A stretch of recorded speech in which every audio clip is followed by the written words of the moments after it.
Welcome back to Bit of a Tangent. I'm Gianluca, and as always, I'll be joined by my co-host Jared for another wide-ranging conversation that brings together science, philosophy, and self-optimization. In this episode, we discuss the flow state. You know that feeling you sometimes have when you're doing an activity like coding or surfing or running, and you're just in the zone where time and the self melt away, and you're able to perform at the highest level? That's the flow state. And it makes for one of the most fascinating areas of psychological research. If you can think of a high-performing person, from stand-up comics to mathematical geniuses to big wave surfers, they almost certainly performed their greatest work in a state of flow. The first half of this conversation examines the characteristics and triggers of the flow state, outlines the physiology and neurochemistry of the phenomenon, and describes the irresistible benefits to productivity and happiness. Now, this is particularly useful if you aren't well acquainted with the flow state and are looking to understand what it is and why it's so powerful. In the second half of our discussion, we speculate as to how and why the flow state evolved in humans. We had a fantastic debate about it and really sent our hypotheses into battle against one another, which led to some fascinating realizations.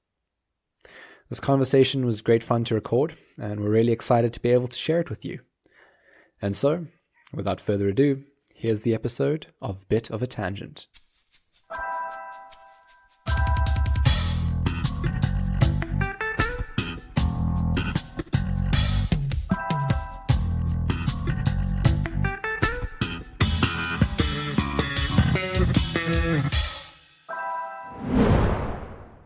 I've had this idea of the flow state and how it might have arisen historically in our evolutionary history, let's say, bouncing around my brain for a few weeks now. And it's something I've mentioned to you before and we spoke about briefly, but we never really got the chance to dig into it. And what better chance to dig into it than a podcast entitled Bit of a Tangent, where the entire premise of the show is that we start talking about a topic and branch off into the interesting things that occur to us and people apparently enjoy listening to. Well, I mean, I'm glad that people seem to be enjoying it, but I think the first thing you need to do is mention what a flow state is and why it's even interesting to talk about. Absolutely, right. So the flow state goes by many names, depending on the background. Exactly, right. So the common ones are the zone or runner's high. Musicians have various ones. I think it depends on your genre. So I think in jazz improvisation, it's called being in the pocket. But generally speaking, it's this idea of being in a state of mind, a state of being that has very prominent physiological markers whereby everything seems to just flow out of you, and the activities that you're performing and the body performing them melt together. The self seems to disappear, and your concept of things like time and self-awareness and humility seem to melt away. Yeah, I mean, so I think you've hit on classic prerequisites for experiencing this, and maybe it would be useful to talk briefly about any reliable triggers of flow in your life. As you maybe describe that trigger, you could again go through that list of sort of cardinal features, that balance between the challenge and the skill, etc., and just highlight each of them. Absolutely. I think let's actually just say up front then that there's an extensive body of research on this from psychology, and it's obviously branched out into many other fields more recently as interdisciplinary science has become more possible. But part of that body of research has identified 6 key properties or factors that characterize flow. So let me go through those 6 first. I think that's a good start. And as I say them, people might start getting an idea, but then as we could maybe trade examples of times in our lives where we've experienced this state. So the 6 that are commonly accepted are intense and focused concentration on the present moment. Secondly, merging of action and awareness. Thirdly, a loss of reflective self-consciousness. Fourthly, a sense of personal control or agency over the situation or activity. Fifthly, a distortion of temporal experience. One's subjective experience of time is altered. And finally, experience of the activity as intrinsically rewarding, also referred to as autotelic experience. So those are the 6. Some of them are more, let's say, tangible than others, while others seem to be a bit more abstract or harder to define or harder to notice. But yeah, I'm interested to know examples in your life where you've experienced flow, and then maybe we can just trade some of those and discuss how those properties come up, give people an example of what we mean. Yeah, I guess, I don't know, it's not that I struggle with flow, it's more that I always wish that I were seemingly more prone to enter it. I guess the closest that I come would be, there's sort of things that cheat flow in some sense. Like a good video game, right, has been engineered in some sense to induce Absolutely. flow. And that's a great example that I definitely want to come back to when we start talking about the more detailed aspects of flow theory. So hold that thought. Okay, I'll hold that thought. And I know one that you're going to bring up will be computer programming. So I'll hold Coding. off on Exactly that for you. I guess for me, the closest thing is sitting down to learn something. If I do it well, there's some element of flow in there. Especially if reading can get me there, but it's fairly unreliable as an effect that I look for. So it's something that I'm always interested in learning to increase the effect of. So I think that'll be Absolutely. the useful thing in this conversation for me, is maybe a keener discussion of what flow Absolutely. is and the how practical to get it. side of things, right? Because I think we can touch on some of the theory in the background and give people an understanding of what we mean. But what I presume, once we go through the benefits of flow, everyone is going to be interested in finding out is, how do you get more of this stuff, right? As soon as you hear about something that's got virtually all upside and little to no downside, you want to know how you can inject your life full of it. And that's stuff we definitely want to get into. Yeah, I think, an example that you've mentioned to me before, which I think captures this idea of why it's such an entity you want more of, is you mentioned the idea of why is it that it seems like in very extreme sports, like free solo climbing or base jumping, these very extreme niche sports where you could really die at any moment. Why do people seem to sort of pick them up much quicker than, say, someone learning to play piano or maybe just learning to play basketball, right? And what you sort of hypothesized to me, if I remember correctly, was that because these life or death moments are such a strong inducer of flow, the people practicing them are effectively getting triple or quadruple or maybe 10 times as much practice in any given session. So they accomplish in a couple of years what others may take decades to do. Absolutely, right? So, many people will be familiar with the sort of 10,000 hours hypothesis that was popularized by Malcolm Gladwell, but put forward initially by Anders Ericsson. And the idea being, to achieve mastery in any domain, you need about 10,000 hours of diligent practice in your life to get to that level. And the theory around extreme sports is that the reason why people can pick things up so much faster and why the performance margins seem to progress in leaps and bounds, as opposed to things like, say, playing the violin over time, is that you're cramming more of those 10,000 hours into any given amount of time, or maybe you're even getting 2 hours worth of diligent practice in 1 hour of actual real time, and it's this way of elevating a state of consciousness and a state of experience in such a way that your ability to learn and master something is enhanced. And the key trigger there is risk, right? When your life is in danger, the risk is, one might say, infinite. And so that, as we can probably all imagine, is a very focusing set of circumstances. And we'll definitely come back to other triggers, right? So like if you don't feel like putting your life on the line every time you want to write an article or code up an algorithm or learn something quickly, there are other, admittedly less effective triggers, but there are many. I think there's like 17 to 20 commonly accepted triggers for the flow state. And there's quite a lot of research into this, and some new technological and pharmacological inroads that are being pushed as technology advances.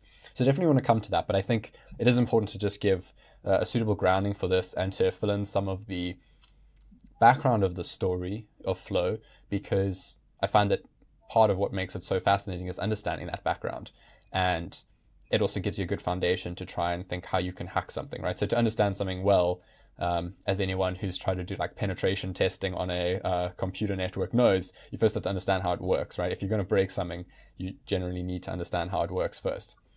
That reminds me of a saying. I think it goes something like, you don't truly know how to use a tool unless you know how to abuse it, which is exactly that.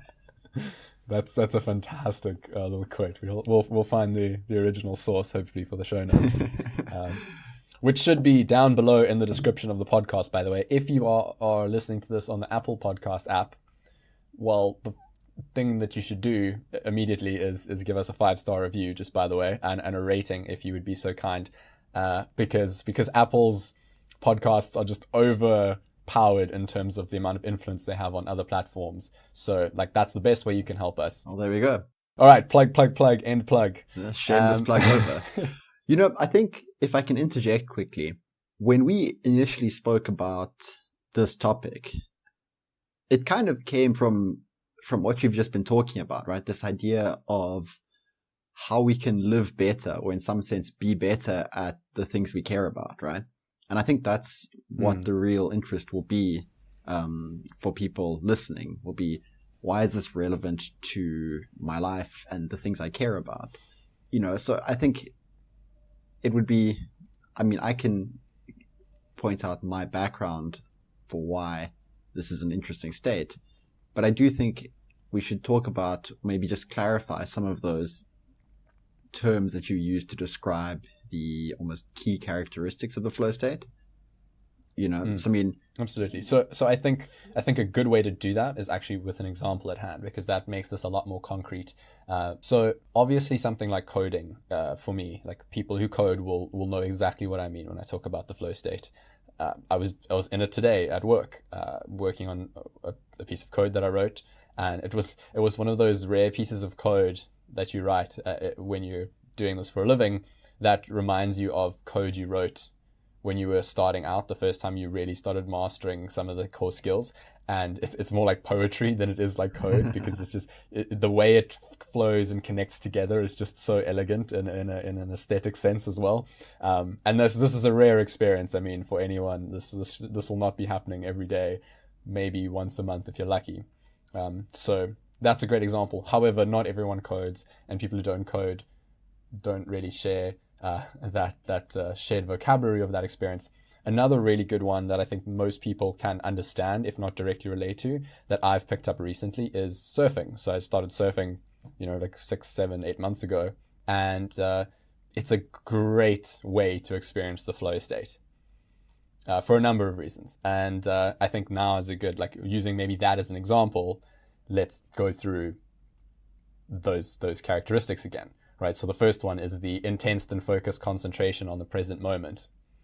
And much like being in the shower, where a lot of people experience shower thoughts that they don't seem to experience otherwise, it's like font of creativity.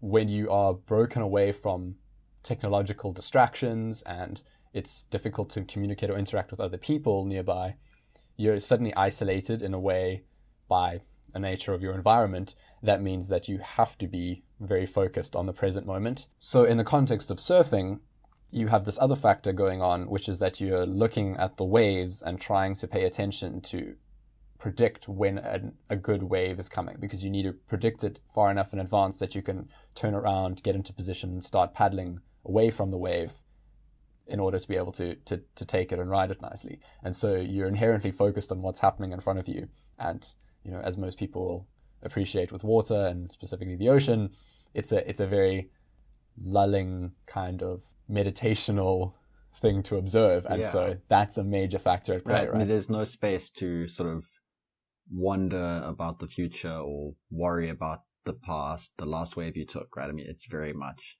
a present focused thing to be doing. Absolutely. And anyone who does surf or does something similar and has experienced a similar feeling, the long distance runners potentially with runner's high will know you get into like a meditational state where only the present matters, and something like your breathing or the flow of the waves is consuming all your attention. Which brings us to the second property, which is merging of action and awareness, right? And it's this idea of not consciously thinking about everything that you're doing with your body. Yeah. Which for beginners obviously is very challenging. But as you become accustomed to it, you're not thinking where you put your foot. You're not thinking where, you should paddle. You're not thinking about keeping your balance. You just are one with the wave. So before I have to yank my healing crystals out of my ass, I will acknowledge that does sound very woo. But this is a subjective experience, right? I'm not saying that your chakras are aligning with the universe. I'm not saying that some cosmic energy is imbuing you, but it feels that way. And that's what I'm talking about. I'm talking about a subjective experience here. And people who can relate will know exactly what I mean, but we'll just have to excuse the weird vocabulary. Which brings us to the third trait, which is that loss of reflective self-consciousness, right? So meditators who have got a reasonable amount of experience will know that you can almost lose your sense of self when you are focused enough in the meditational sense on your practice. So it's on your breathing, and then suddenly your awareness just transcends thinking about yourself. This is a topic we've discussed in the past, so I don't want to dig into that too deeply because that is a whole can of hard problem of consciousness worms. But that is a trait that is, it turns out, very important to this flow state, but we'll come back to that later. The fourth one is the sense of personal control or agency over the situation or activity. So obviously in the case of surfing, you're totally in control of the activity, right? Everything that you do gets translated into motion of the board, of you in the water, and only you are to blame if you don't get up on the wave. So you're inherently in control of what's happening and what you're doing actively. Then the fifth trait is that distortion of temporal experience, which is highfalutin speak for saying that time seems to disappear, or there's a distortion of time. It can simultaneously feel like every second that ticks by is an eternity as you watch the wave crest, as you watch it barrel perhaps. Each stroke you take, each moment of gathering your balance seems like it's going on forever and you're hyper aware of it. But yet at the same time, 2 hours in the case of surfing can go past, and it's only when you start getting, numb fingers or start getting hungry that you actually snapped out of it and you go, wow, that felt like 5 minutes.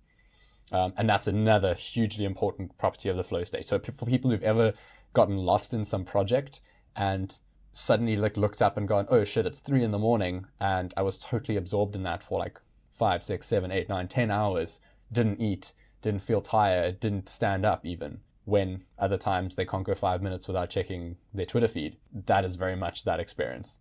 And finally, there's that sixth trait, which is the experience of the activity as intrinsically rewarding. You aren't doing this to gain something. You just are doing it because it is all that you see. So to throw some machine learning jargon in there, your objective function is whatever activity you're doing. You're not using some other proxy as an objective function, right? So you're not working because you want to earn money or working so that you can get a promotion. You're working because work and doing the work is everything that you care about in that flow state. And so in the case of surfing, to bring it back to that, all you care about is the current wave. And then once you're down, the wave immediately after that. And you just want to get more waves. You're not doing it to show off to your friends. You're not doing it to look cool. You're not doing it because standing up on a piece of wood or composite foam is going to give you something else down the line or has some kind of value. It's just that that activity that you're absorbed in is everything to you when you're doing it. So that was a very long and roundabout way of attacking this, but I think that hopefully now those 6 traits are much more concrete in people's minds. Yeah, no, I think that was a good explanation there. So it kind of strikes me, or at least my interest in this comes, again, as I said, from this purpose of how can we use this to inform our actions, right? And I mean, it's no coincidence that the subject of meditation came up so many times when we were talking about flow. And I think more than just talking about or giving descriptions of it today, I think the really interesting meat of the conversation kind of comes from 2 directions, right? One will be asking ourselves the question, why as human beings did we even evolve this capacity to experience this set of conscious states, right? And I think the second interesting avenue here is along this direction of focus, attention, and awareness.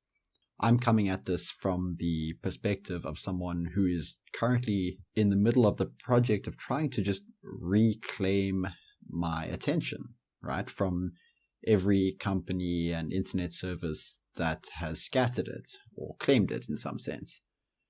Whatever it is that you value in your life, right? The only things you really have are time and attention to give to that time, right? In some sense, we only ever have time, but I always add the caveat of attention, because it doesn't matter how much time you have if you don't have the quality of attention to pay to it, right? So from those 2 points of view, and we can go into whichever one you feel like first, there are just several key ideas to get into.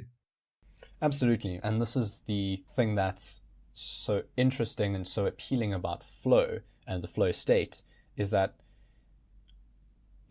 it gives you this force multiplier effect with your attention, and it allows you to spend your time much more meaningfully in more ways than one, right? You're simultaneously able to be more productive, but also enjoy doing things more. And so it's one of those like rare cases of something that feels like almost a silver bullet, right? So like another example would be sleep when it comes to health and wellness, right? Getting the adequate amount of sleep seems to address like 99% of the health issues that people care about, right? It seems like that silver bullet. Yeah.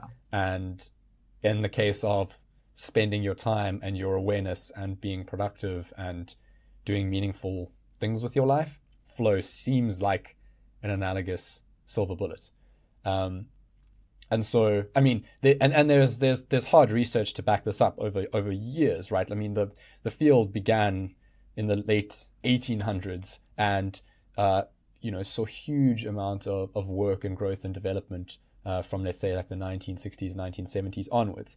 And so like one really interesting result actually came out of the McKinsey Consulting Group, who looked at a whole bunch of work environments and quantified the amount of impact that the flow state seemed to have on the productivity of the workers. And they found that getting more flow state per week than your competitors gave you like 1,000-fold productivity boost. And this is on the assumption that your competitors are getting next to none, right? So they have like an open office and everyone can just interrupt each other all the time, right? That kind of effect size is just impossible to ignore, right? Even if you can assume that their methodology was completely invalid, like statistically speaking, that's incomprehensible. And the results on this can just be found everywhere. And it's really, really incredible stuff. So yes, absolutely what you're saying about how much time you have, how you spend that time, and the quality of attention in that time. And flow is inherently linked to all of those things.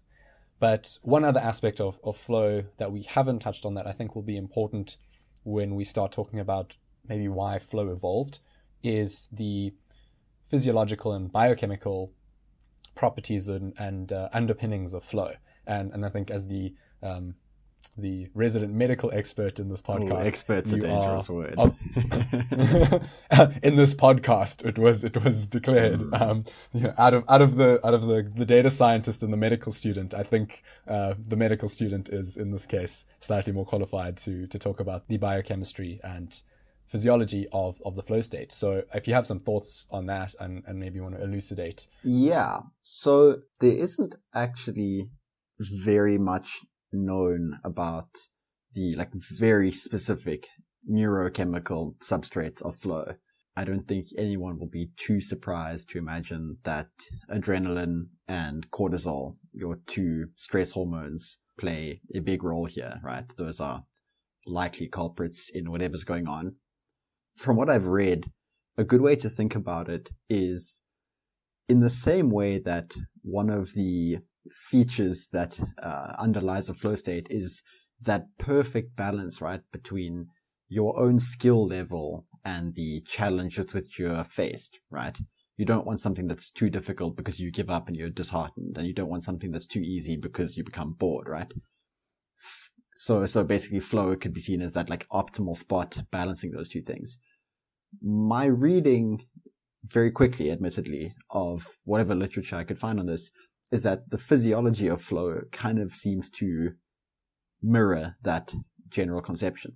So you're not entirely on the fight or flight mode. You're not just dumped full of adrenaline and super high cortisol levels and lots of stress, but it seems like you want some measure of parasympathetic or what people would maybe call rest and digest tone or activity to almost counteract that or balance it. And so when you look at these studies talking about people in the flow state, their respiratory rate or the volume of their breathing tends to increase, right? If you think about someone having a panic attack, right? The classic thing of someone having a panic attack will be a rapid, fast, shallow breathing pattern. And so if you think about it, panic attacks and anxiety have a really strong component of those stress hormones we were talking about. So there's something qualitatively different about the stress of flow and the stress of something like a panic attack. And it lies in this regulation of the balance between the two branches of your autonomic nervous system. The other interesting piece of the puzzle is sort of the ways in which flow is related to sort of psychological aspects of us. For example, if you look at the personality traits associated with increased or decreased propensity for flow, right? Particularly neuroticism, if you think of that big five, openness, agreeableness, etc. And one of them is neuroticism, which is kind of your propensity to imagine bad outcomes, right? To worry, It's a nice way of putting it. I like that. To care about the opinions of others, right? High neuroticism seems to be at least somewhat detrimental or at least inhibitory to easily accessing flow, whereas very low neuroticism people apparently have a much easier time. And that kind of makes intuitive sense given what you said about things like having a loss of self-consciousness, not worrying about what you're doing, not doing it for extrinsic reasons like signaling your own virtue or showing off, right? And very low neuroticism people, I think, naturally have those traits because they almost by definition don't want or don't require that kind of social validation. So that's interesting. It's almost like we're saying it's not a coincidence that the very chilled out surfer dude is often in the flow state when surfing, right? It's like we thought that he was chilled out because he spends all day surfing, but it might be that he's a very chilled out guy and so he can spend all day in the flow state and that's why he's really good at surfing. Yeah, I think that's exactly it, right? There's some sort of chicken and egg aspect to the problem. Related to that, I think, it is really interesting just to think about the kind of difference in effect of those two hormones we mentioned, right? So acutely your adrenaline or noradrenaline, and then the effect of cortisol, right? So they can both be acute stress hormones, adrenaline usually more than cortisol.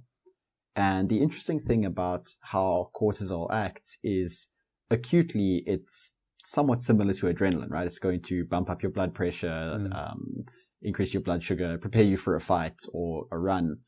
And it seems to be pretty good in that sense, right? It heightens attention, it heightens focus in the same way that adrenaline does, right?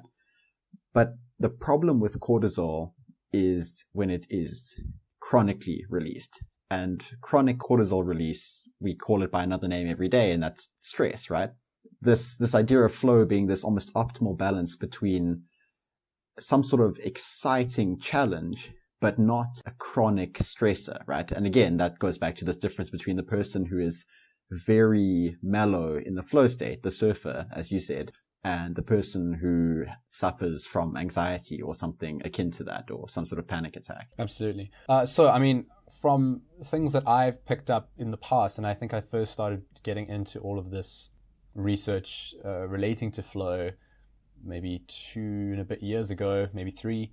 I remember them talking about sort of, the usual culprits when it comes to neurotransmitters, so like your dopamines and your serotonins, and I think even acetylcholine and things like that came up. And obviously it's very difficult to separate what is a property of the flow state and what is merely caused by what you're doing while you're in the flow state. So that is obviously a difficulty. And as we know, these chemical balances are very complex and there's high inter-individual variation. And we also know that getting those balances right is really important to psychological and mental well-being. And that idea of almost having these gradients seems to connect very much with at least my understanding of how neurochemical gradients can form, and the way flow seems to operate in real life, where it comes in this sort of big wave and then gradually like tapers off, and then you feel thoroughly knackered generally afterwards.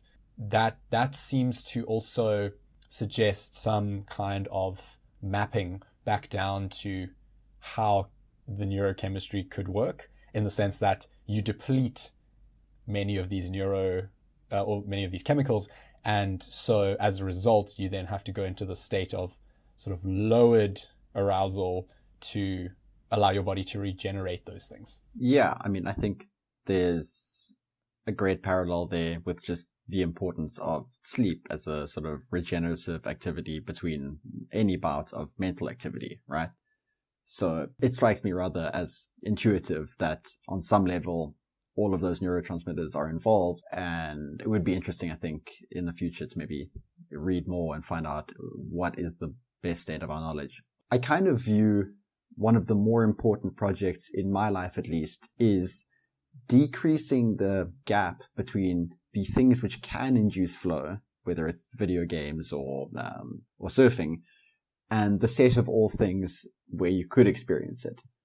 So I kind of think in some senses, as you said, it's so related to this feeling of contentment, of meaning, of lack of anxiety, of loss of self. And so I wonder about the almost viability of nudging yourself closer and closer to experiencing either small amounts or little discrete packets of flow in other things. I mean, there's probably a tie to meditation here, but I wonder if that's a project you see yourself doing in some ways, or if I kind of liken it to just the general sense in which the barrier between the person that you currently are and the person you could be tends to be the lack of awareness that kind of pervades everyday existence, right? That sense in which we sort of sleepwalk from activity to activity, playing out the habits which we've had for years. And so I think that there's probably an important relationship between the heightened awareness that we experience in that sort of flow state and the ability to get more in line with who we want to be. Absolutely. The flow state is, merely another tool that we use in the journey of self-improvement or self-optimization, if you will. And since I first came across the flow theory and did some more research on it, I've looked quite aggressively over the years into how I can inject more flow into my life. And there's a number of things that I want to touch on there, and then I have a number of great resources that I can point people towards that at least will serve to bring them up to speed with the sort of current understanding of how best to get yourself into these states. But I think it's important at this point to also acknowledge the fact that we've, given some background on what flow is, and we've briefly looked at the sort of physiology and the neurochemistry of it. But the almost more important part of it, and the much more heavily researched part of it, is actually the psychological experience of it. And it has, much like meditation, this interesting conundrum of the thing that's doing the experiment is also observing itself doing the experiment, right? Where it's very hard to notice when you're in the flow state, because you're in the flow state, and so inherently you're focused on the other thing that you're doing. And so I think understanding the psychology of it is an important aspect to that, because it allows you to almost get into that metacognition plane whereby you can notice you're in the flow state without leaving it and lean into it even more, or you can notice if you're starting to fall out of it and optimize your environment through small changes to get you back into it. And there's many practical ways to do that. But I think a little bit more context in terms of the psychology and some of the mental models relating to the flow state is really important. So one thing in particular is, I think it's often referred to as the flow matrix, if I'm not mistaken. But essentially what it is like a line plot or a figure. And on the x-axis, you've got skill or competence in some activity. And then on the y, the vertical axis, you've got the level of difficulty of the task, right? The challenge level.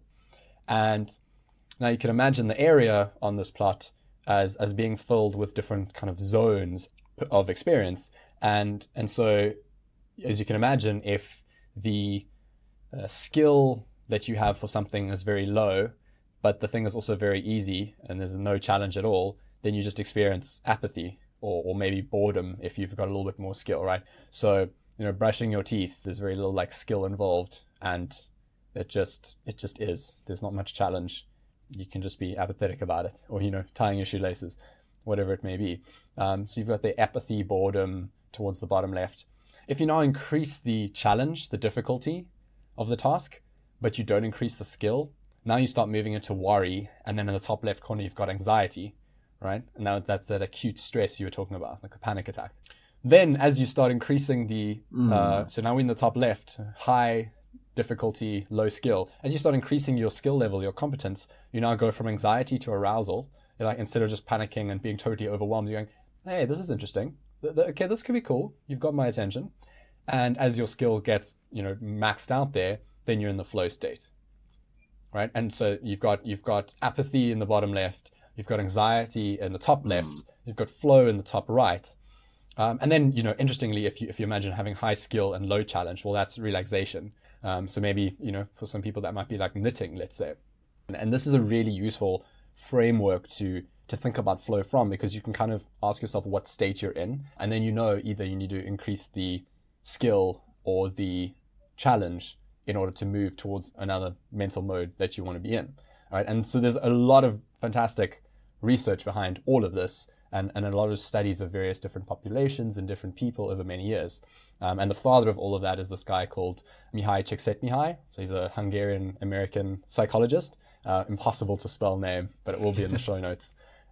Super interesting guy. And actually, when I was looking him up again recently, I found a really cool little anecdote about how he got into psychology that I thought just have to share. It's just after or a little bit after the Second World War, and he's like a teenager or something at the time, and he goes on a skiing trip to Switzerland, I believe. And while he's there, there's like really bad conditions, so he's not doing any skiing. And the movies happen to be closed that day, so he can't even go see a film. So he's like, well, what else can I do? So he sees that there's this like talk on about UFOs. So he's like, I'll go to this talk about UFOs. Goes to this talk, it turns out that's just like a clickbaity headline of the time. And the talk is actually by someone who is an expert on psychology, and he talks about how after the war, people had to find some like outlet and mapping for the trauma. And so they started like imagining these UFOs in the sky that weren't actually there and manifesting themselves, and really just introduced Csikszentmihalyi to many of these interesting ideas in psychology. And it turns out that this was Carl Jung who actually then inspired Csikszentmihalyi to go into psychology, who's one of the most famous psychologists of all time. And if you've heard of Jordan Peterson, you will almost certainly have heard him talk about Carl Jung. Fantastic little anecdote about Csikszentmihalyi's origins and introduction into psychology. Yeah. And the true value of serendipity, I guess. But he then went on to research this over many years, and the TLDR on this is that you can go to any population, you can ask people, young and old, and his focus was on trying to find out what made people perform at a high level. And what he discovered was flow. These people all reported the same thing, the state of actions and reality and work and focus all flowing out of them and flowing together. And everyone kept using this analogy of like liquids moving or flowing, and so he called it the flow state. And that's how he, by looking to find what makes people perform at a high level, discovered flow. And this is conserved across populations, across the world, across cultures. And it's also incredibly highly correlated with life satisfaction from a population analysis perspective, right? So when you do these observational studies, you find that like if you were to plot flow versus life satisfaction, it's pretty much linear, which is not true for income, which is not true for most other things. And so he's gone so far as to say that it is like the secret to happiness. And I think given that, and given the fact that you can have these reported improvements in your performance when in the flow state, I mean, how could you not try and inject your life with as much of this as possible? Yeah. I mean, I guess there is probably reason to be skeptical of, some of the claims there are, as you say, like very extraordinary, and they come from, these sort of flaky observational studies. But I wonder more if the way in which we experience the sort of positive effects of flow, I wonder, so I mean, when you are in the state of flow, right, you're sort of sitting there doing whatever it is you're doing, and you're not thinking, oh, great, this is flow. The thing is enjoyable, right? And so in some sense, I think a wise thing to do sometimes is to try and, instead of adding more solutions, try and remove problems, right? Yeah, ask first what you can take away before asking what you can add. And so, that's true in medicine. Sometimes instead of adding new medications, the best thing to do is, for example, quit smoking. Just a trite example, right? So maybe I'm just thinking, the benefit of flow here is not that you are, deriving some long-term positive valence out of it, right? It could also just be the effect that whilst your attention is so captured and tied up in this thing which feels intrinsically meaningful, well, those are not moments where your attention is free to go and be neurotic, to go and be needy, to wonder what people think about you, to worry about the past or the future. And so in some sense, flow is just is what you could call a skillful use of attention. It's taking away your ability to worry and prevaricate. You're living totally in the moment, in the way that something like meditation tries to achieve as well. And I do acknowledge that there's definite differences between meditation and being in the flow state, but also some striking similarities. There's that adage that anxiety is being stuck in the future and depression is being stuck in the past. And so it's like, well, if you eliminate those, right, you're eliminating like 99% of your suffering. Like, unless in the present moment you're being tortured. And even then, it's a lot of the pain of torture is presumably the anxiety about the fact that it won't stop. This idea of being in the present moment, of almost reducing yourself to kind of like an animal-like state where only now matters, and freeing up all your mental faculties and all your awareness to focus on what is at hand, as opposed to fretting about the future or the past. We can see why that leads to both performance and satisfaction. You're removing it enough that you're able to just plug into what really matters, seemingly. Your inhibitions just melt away. So, I mean, I guess that's a great segue then to move into talking about why it is we even have the possibility to experience this. Well, we have this flow state, and it seems to be something that our body and brain and mind are very much tuned to and find it very much is satisfying. But yet, it seems to disconnect you from a lot of aspects of awareness that I would have assumed were important in an animal that is usually prey and not predator, right? So if we go back to the ancestral environment, humans were being hunted by like large predators a lot of the time, and it was only through our development of tools and structures and harnessing of fire that we started to shift the needle towards us being more of the predator and less of the prey. But in our raw ecological niche, we were very much prey to a lot of animals. And so this idea of disconnecting your mind from everything that's happening to focus on one single thing in a state that's difficult to snap out of seems like it would have been selected against evolutionarily. Like, why is total immersion in a task pleasurable? So like from that evolutionary perspective, like given the background that we have on flow, and we know it to be advantageous, that's great. But why? Like, what was the selective pressure there? And that's something I've been pondering a lot. So I'm interested to hear your intuitions on that. And then I have thought of some ideas, but I think we can really dig into them because I'm not convinced that they cover the whole story. Yeah, I mean, I kind of wonder if this like state of flow is not something that we evolved towards, right? Not something that was selected for, but which we've actually evolved further and further away from.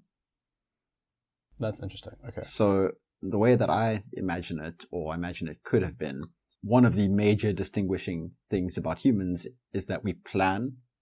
We make complex plans about the future, and we can think about the future, right? And that involves the development of complex language and strong social bonds.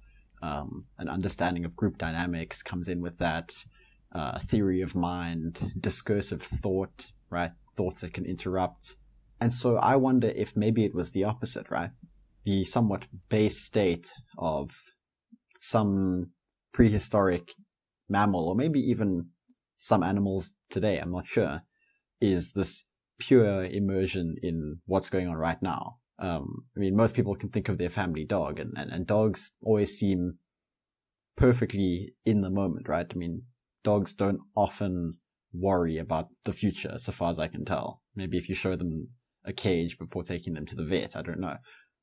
But maybe in acquiring all the things which made us who we are, made us humans, it was exactly those adaptations that have taken us away from flow.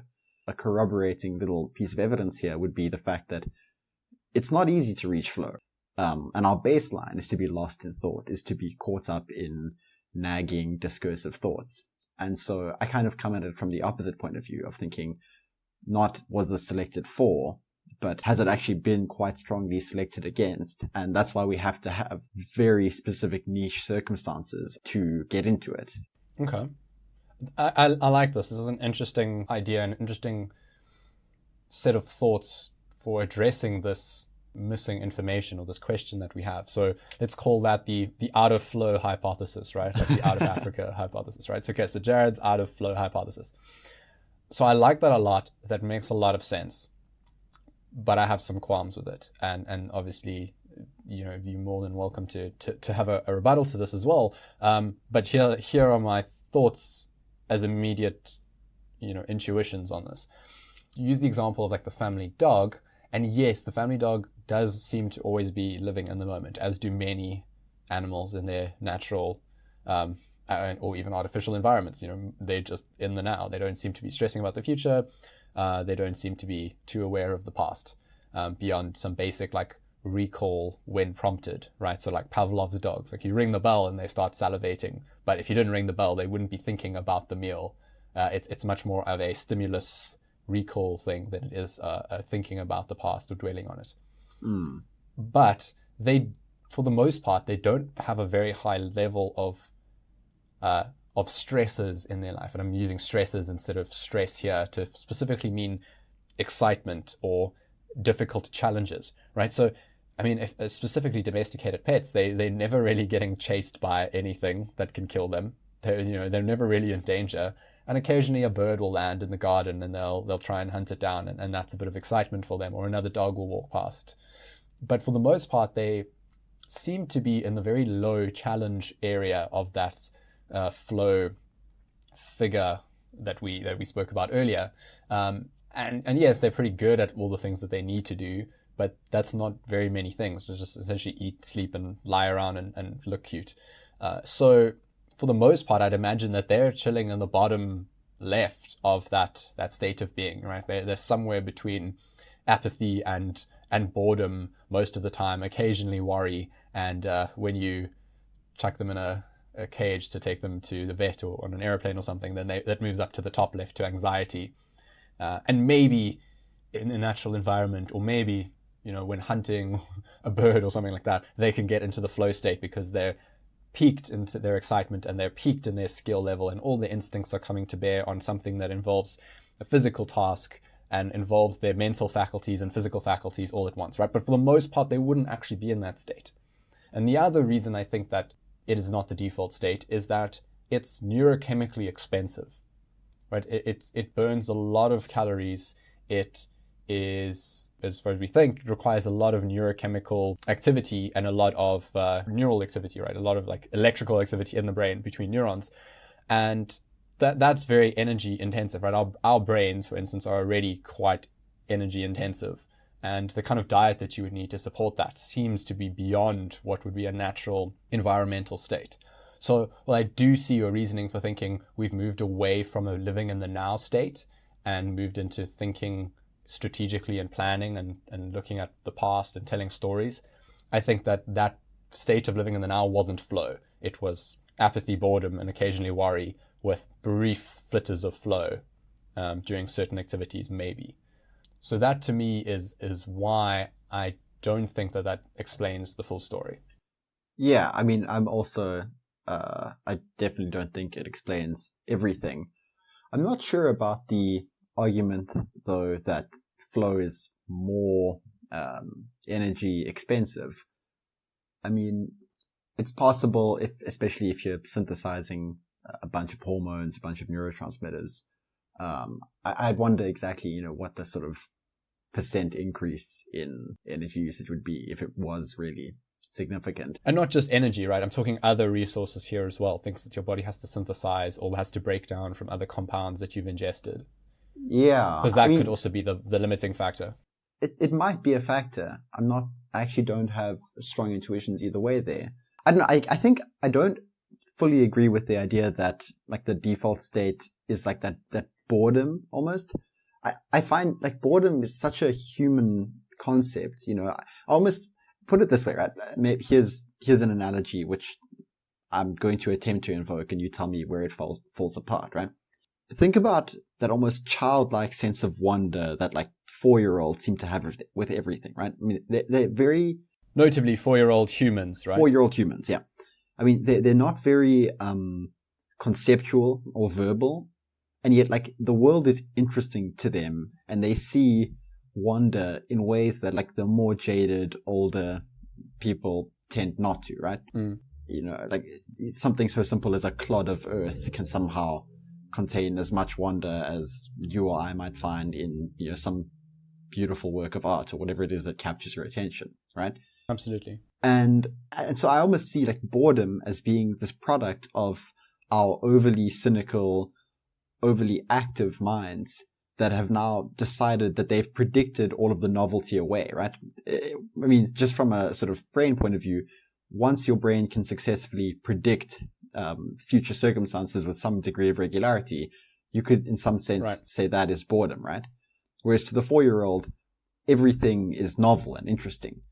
And so I'm wondering just to myself if, the experience whatever that experience might be of, a dog or some other mammal might be something like that, right? Without the ability to form like these strong descriptive memories or concepts about things, you're always in some sense experiencing something anew, right?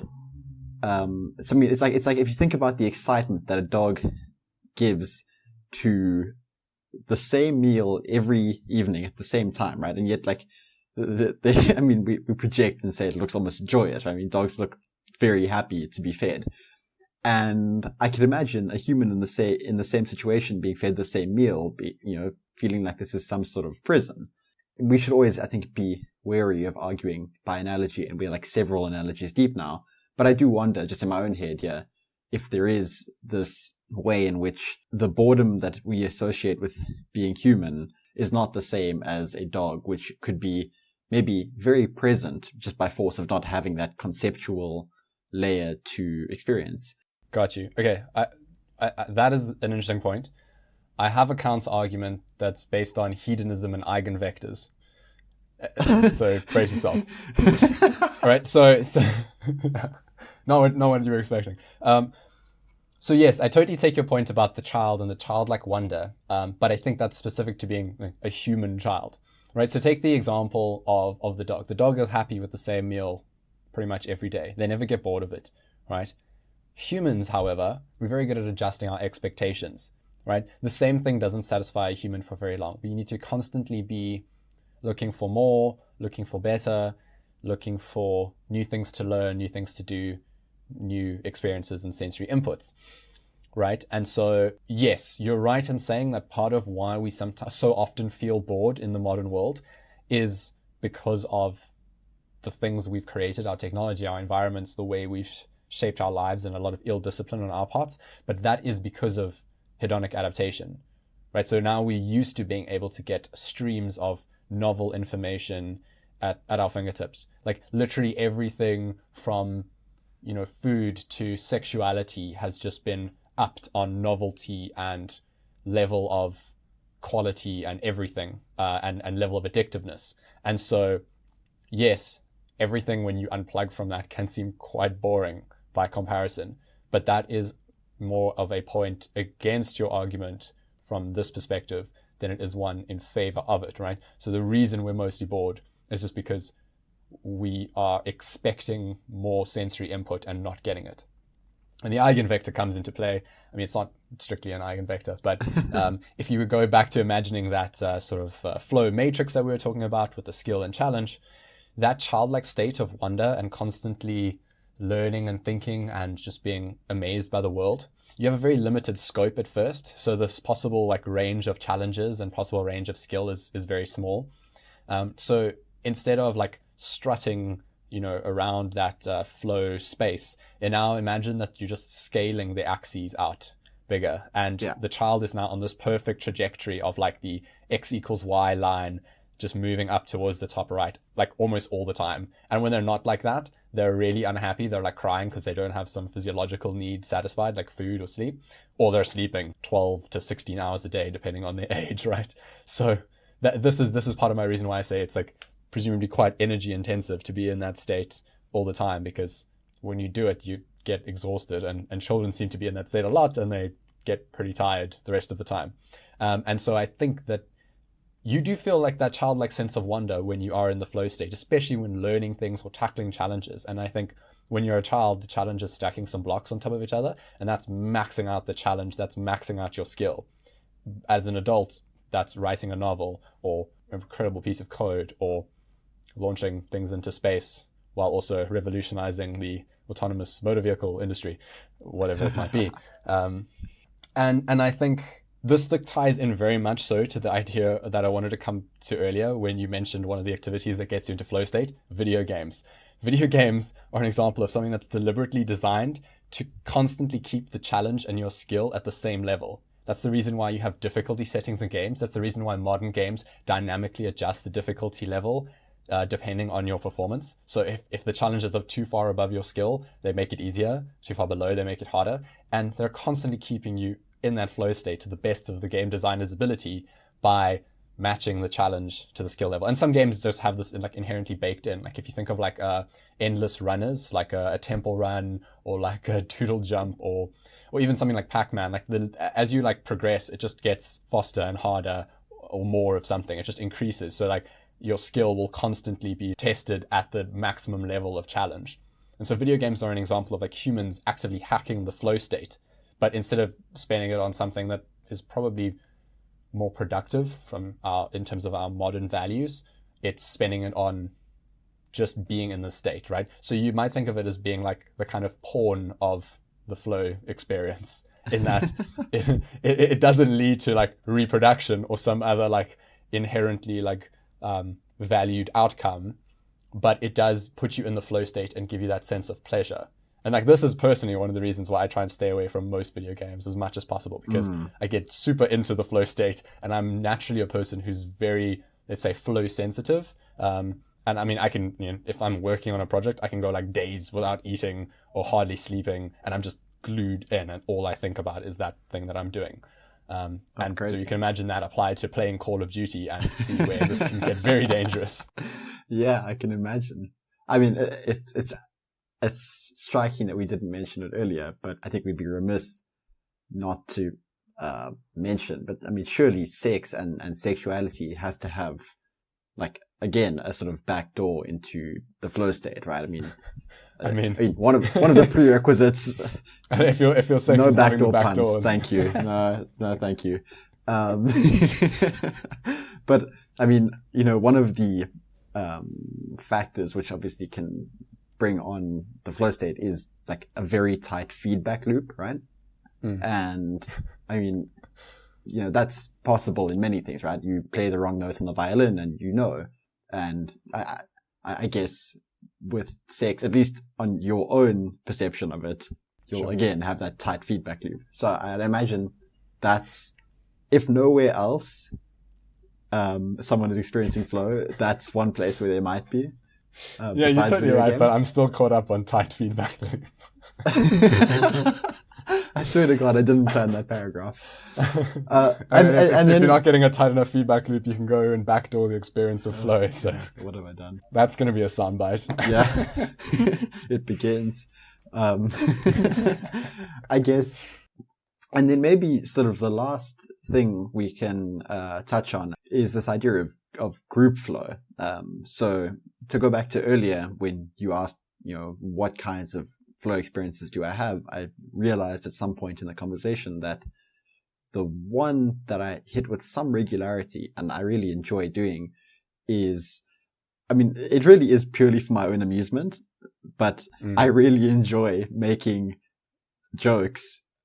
And at some point, that what feels like flow to me. And I mean, I'm not saying that anyone finds me particularly funny. I find me particularly funny. And that's honestly all I'm doing it for, is I can laugh at my own jokes. And yeah, you're in the flow state. And I mean, stand-up comedy has got to be one of the, like any form of public speaking for starters, but then in addition to that, stand-up comedy, because tight feedback loop, super like high threshold for like how good you have to be to get a laugh out of people. And then you've got the added like social aspect of it, and as you say, group flow. There's something let's dig into that now. But yeah, I'd imagine that stand-up comedy is one of the most flow-centric or flow-oriented activities out there, where flow state is everything, and I think that's why it can be addictive. I suppose any form of like live performance really would just be digging heavily into that from both the social aspect and the personal aspect, right? You've got this whole crowd who's absorbed in something, and then the person absorbed in the thing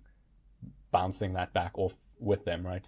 But yeah, group flow is a huge component of this, right? So a lot of people experience this at like concerts. People experience this. A great example that I've experienced a lot is really good like brainstorming sessions where you're just sitting around with a group of people, and the ideas that are flowing out of you, there the term comes again, are just absolutely like gold, and you wonder where it comes from. I mean, this conversation right now, I'm in a mild to significant flow state. Yeah, I'm totally locked into this conversation we're having. My sense of the time that's going is very minimal. But yeah, absolutely. I think and group flow is one of those things that is obviously harder to hack because you've got more variables now in terms of you can't be in group flow if only one person is in flow. And so to get everyone in flow is a challenge. And this actually ties in to the ideas I had about why flow may have evolved in terms of a positive argument for how it could have been selected for. So the original thinking that I had with why flow could have been selected for was something that I'm going to call, let's say, the PhD hunter hypothesis, right? And this is somewhat drawn from a comment that the pseudonymous essayist Scott Alexander made on Slate Star Codex in a post. The idea was that hunting is actually incredibly hard. Like being a hunter-gatherer, and specifically the hunting part of that, is like way harder than we give it credit for. And they go through like various examples of different hunting strategies that were cultivated throughout the world. It's like one was like Inuit hunters for hunting a seal. And I mean, you have to be able to hunt a polar bear to get the certain bone that you need to make the spear to hunt the seal. And you have to know how to detect their breathing holes and pack the ice in a certain way. And I mean, you need this incredible amount of knowledge and experience and skill. And so the idea being that hunting successfully is much less like being a Boy Scout and much more like having a PhD, right? Like the most experienced hunter in a hunter-gatherer tribe would have been the equivalent of like someone who is a professor with tenure of some topic. They were absolute and on the same level as we treat those people today in terms of the level of detail and the level of experience that they had. Like I think we do our ancestors a great disservice by assuming that they didn't know a lot of stuff. And I think they were incredibly knowledgeable. So that's the first thing to realize. And so my thinking was that being in the flow state will then maximize your performance because you're very focused on the task you're trying to achieve. You're very tuned to the environment and to your body, and you're able to perform, to run faster, to react quicker. If you're killing a polar bear to get their bones to hunt a seal, which might slip away through your eyes, all of those things involve being tuned into your senses and being ready to act and perform. And the payoff from that is huge, right? So the little bit extra energy that you burn being in that flow state is made up for by all the meat that you get from the things that you hunt. You see, now I'm much more with you on your initial point, because now you could almost view the difficulty we experience getting into the flow state as you say, preventing us from being in this very vulnerable state when we're just socializing or dealing with normal human problems. But as you say, it could also be this fantastic driving incentive that has driven much of the cutting edge progress. Okay, that's a really interesting way of thinking about it. And then more recently, I was thinking about this further whilst thinking about the concept of group flow and the fact that what actually sets humans apart from the other apes is not our raw intelligence. Like chimpanzees and orangutans and some other apes can perform as well or better than us on like some basic like memory tasks that we abstract away from like human levels of understanding of maths and things like that, like just recall and shape manipulation and 3D rotations and those kind of things. They're just as good, or if not better. But what they're terrible at is conveying information to each other and across generations and teaching each other. So it seems that like cultural evolution is actually the more important thing here. And I'd love to do one or more episodes on this topic, but we don't have time for it now. But the idea being that the thing that actually sets humans apart is not our intelligence, it's our ability to communicate and share ideas and coordinate. Like on your own, you can't do very much. No human being alive today could even make a pencil from scratch, but yet collaboratively, we're able to put people on other like celestial bodies. We can send people to the moon. We can send things to Mars. We can create satellites that we launch into space. We can develop the internet, all these kind of things, like with breakthroughs in every dimension by coordinating. And my addendum to the PhD hunter hypothesis is that obviously group coordination is hugely effective when hunting, and it's a huge force multiplier. So you see this in like wild dogs, for instance, or pack wolves that hunt together. They get that huge force multiplier effect. So now imagine humans doing this, but on the scale of human coordination. And imagine getting into that group flow state whereby, much like that basketball team seems to just be unstoppable, where they know where every player is going to be and they can do blind passes and catch it in midair and slam dunk it down, and they can make up like 100 points to win the game in the last quarter. A group of hunters would be in that same kind of state when they are trying to make this crucial kill that will win them the respect and adoration and reproductive preferences of their whole tribe, right? And that, I can imagine, would be like super triply, quadruply selected for. And so coming from that perspective, it doesn't seem like, it seems like a no-brainer that flow, and specifically group flow, which is also just great in general around a fire for sharing ideas, is super important. Yeah, what a beautiful note to end on. We're busy creating a podcast that is hopefully contributing to that human activity of sharing knowledge amongst ourselves and with others. And as you've just outlined, it is in some sense the reason that our society has come as far as it has. So yeah, unfortunately, I'm so deep into the flow of this now that I almost need someone to physically remove the mic from me, because I have no desire to stop. However, I do appreciate the fact that we've run long. However, if you're listening to this and you're in the flow state, write to us, send us an email at podtangent@gmail.com, or tweet us on Twitter, at podtangent is the handle there, or we even have Instagram, also podtangent. Everything's podtangent. We won that freaking SEO battle. Like, you can assume that if there is a social media platform or a thing out there and we have a profile on it, the username is podtangent, including the website, of course. So yeah, if you have interesting experiences, if you got into the flow state listening to this podcast, let us know. And also let us know which aspects of this you'd like to dig more into. I mean, I have so many more ideas on this. Haven't even touched on things like the modern approaches to flow hacking, some of the pharmacological and technological ways people are augmenting the flow state, the practical tips that I've acquired over the years for hacking flow, ways to trigger flow in the modern world in both group and individual settings. There's so much more here. I would love to talk more about this, and I've experimented with this personally a great deal. So if you're listening to this, if you would like to hear all of that, please let us know, because that gives us a great idea of what people want to listen to, because ultimately we are not just creating this for ourselves, as enjoyable and as flow-inducing as it is also for the people listening and their interests. So let us know. Perfect. Sweet. Let's put it to rest then. All right. Until next time.